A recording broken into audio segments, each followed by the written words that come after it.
제프 쿤스는 1955년생으로 동시대에서 가장 돈을 많이 버는 예술가 중 한 명입니다.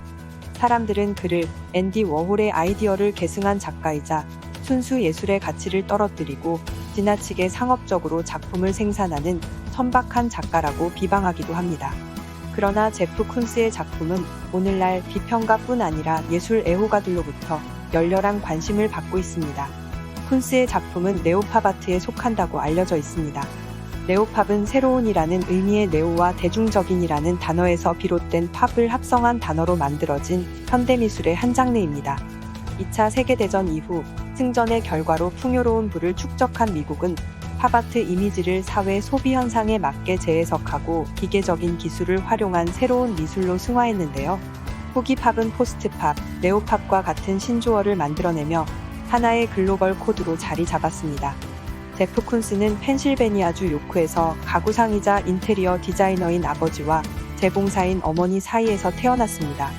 어린 시절부터 미술의 재능을 보인 쿤스는 10대 시절에 이미 거장들의 작품을 모방해서 그림을 그리고 아버지의 가게에서 판매할 정도로 수준 높은 미술가적 자질을 보였다고 합니다.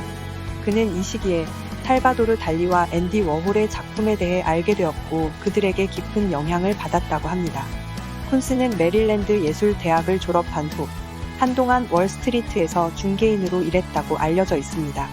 이러한 경험은 그가 사람들의 심리를 연구하고 작품을 제작할 때 다른 각도에서 보는 데에도 도움이 되었다고 합니다. 비평가들은 중개인으로서의 그의 경험이 쿤스를 돈 버는 기계로 만들었다고도 말합니다. 이에 제프 쿤스는 자신의 삶의 철학에 대해 자신을 믿고 자신의 이익을 추구하는 것이라고 당당하게 밝힙니다.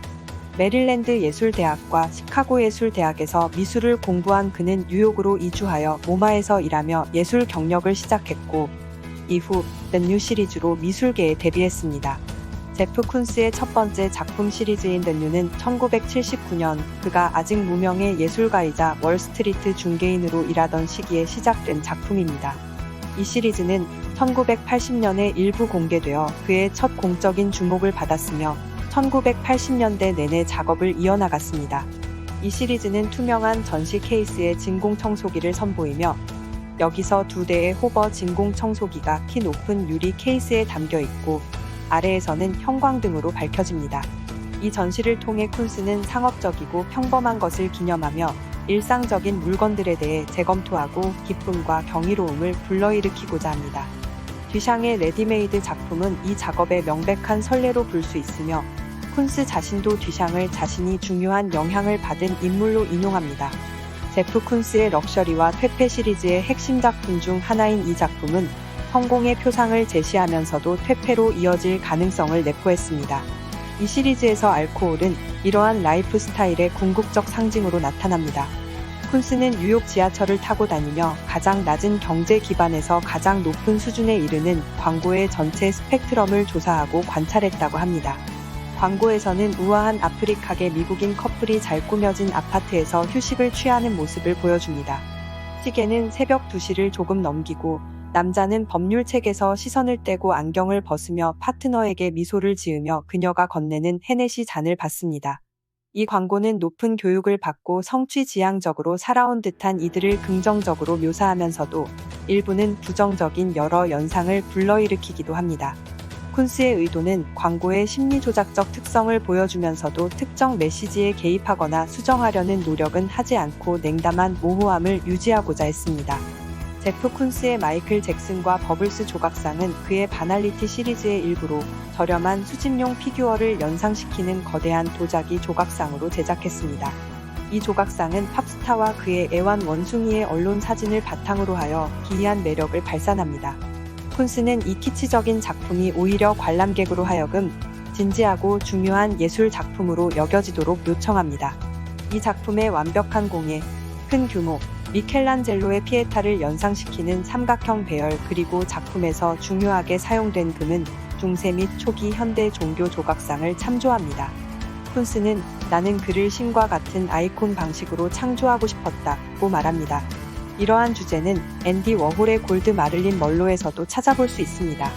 제프 쿤스의 메이드 인 헤븐 시리즈는 이탈리아 포르노 스타 치치올리나와 함께 다양한 성적 포즈를 취한 대규모 사진과 조각상으로 구성되어 있으며 이는 그의 가장 논쟁적이고 분열적인 작품입니다. 포르노 스타이면서 전직 국회의원이기도 한 치치올리나와 결혼한 제프 쿤스는 자신들의 성행위를 묘사한 조각으로 큰 센세이션을 일으켰습니다. 포르노와 예술을 접목한 작가는 이전에도 있었지만 제프 쿤스 급의 작가가 자신을 대상으로 작품을 만든 적은 없었기에 대중적으로 큰 논란이 되었습니다. 쿤스와 치치올리나는 이 작품의 프로젝트 도중 만나 1991년에 결혼했으나 3년 후 이혼했고 그들의 아들 루드비히에 대한 장기간의 양육권 분쟁을 하기도 했습니다. 뉴욕타임즈의 마이클 킴멜만은 제프 쿤스의 이러한 작업에 대해 80년대가 드디어 끝나는 것처럼 보였을 때 제프 쿤스가 그 수십 년의 최악의 자기 홍보와 선정주의의 마지막 비참한 숨결을 제공했다고 혹평하기도 했습니다. 메이드 인 헤븐은 포스터와 진공 청소기가 예술로 간주될 수 있다면 왜 포르노그래픽 이미지는 안 되는가라는 질문을 제기합니다.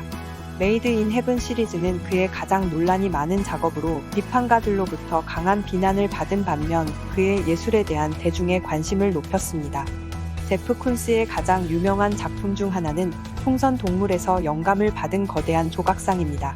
이 풍선꽃은 10피트가 넘는 높이의 한 톤 이상의 무게를 자랑하며 광택 있는 외관은 조작하고 유혹하기 위한 목적으로 귀금속의 빛나는 표면을 연상시키는 금속으로 제작되었습니다.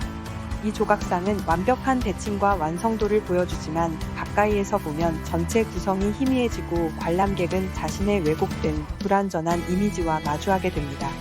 제프 쿤스의 셀러브레이션 시리즈 중 가장 크고 복잡한 조각 중 하나인 플레이 도우는 모델링 물질로 만들어진 것처럼 보이지만 실제로는 27개의 서로 맞물리는 알루미늄 조각으로 구성되어 있습니다. 중력만으로 결합된 이 섹션들은 상당한 공학적 기술을 필요로 하며 쿤스는 완벽함을 추구하여 관람자에게 보여지는 부분만이 아닌 각 조각에 이르기까지 세밀하게 제작했습니다. 플레이 도우는 어른들에게 향수를 불러일으키고 어린 시절의 감각과 매력을 상기시켰으며 예술의 시작점으로 돌아가는 유머러스한 센스를 보여줍니다. 이 작품은 현대 예술가가 창작자라기보다는 디자이너의 영역에 서 있음을 암시하기도 합니다.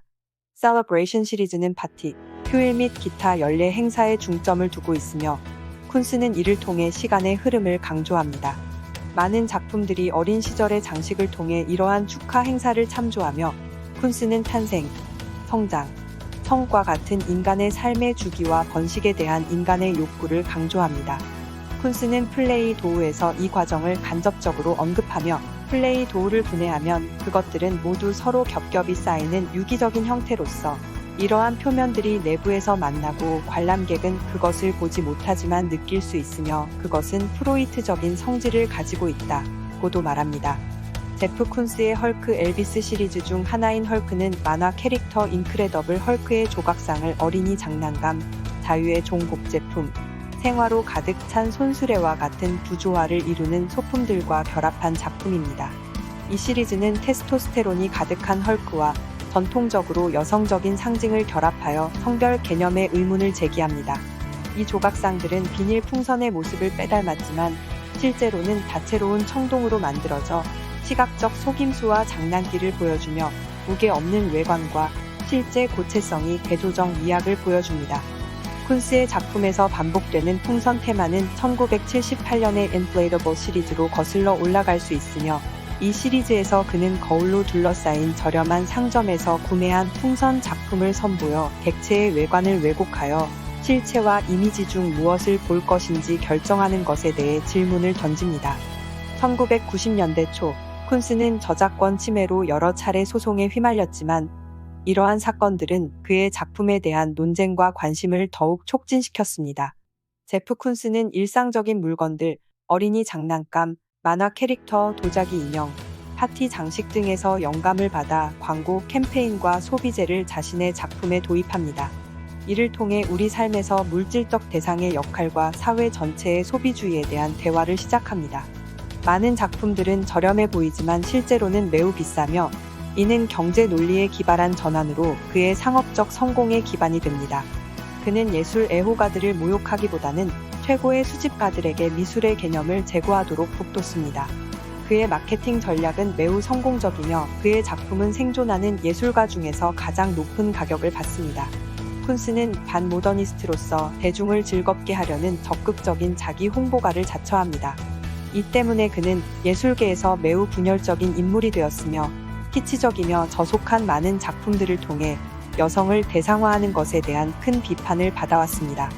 1980년대에 쿤스의 대중적 물건에 대한 관심은 예술계 엘리트주의에 의해 배제된 사람들을 끌어들였으며 그를 접근하기 쉽고 강력한 문화적 인물로 만들었습니다. 그럼에도 불구하고 역설적으로 그의 일상적인 것에 대한 수용은 가장 까다롭고 고급스러운 청중들까지도 매료시켰습니다.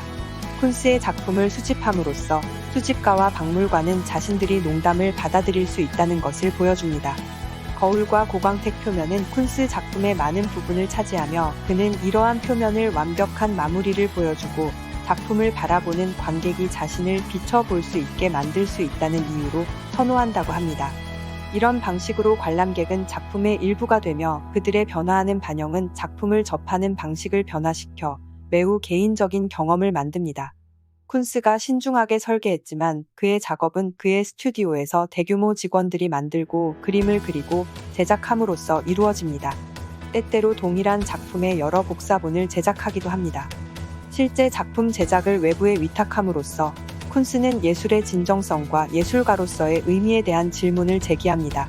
쿤스의 예술 세계는 여러 예술 운동과 연결될 수 있지만 그의 작업은 팝 아트와 앤디 워홀과 같은 예술가들과 가장 밀접한 관련이 있습니다. 또한 일상적인 물건을 예술의 자리로 끌어올린 예술가 마르셀 듀샹과도 유사점을 찾을 수 있습니다.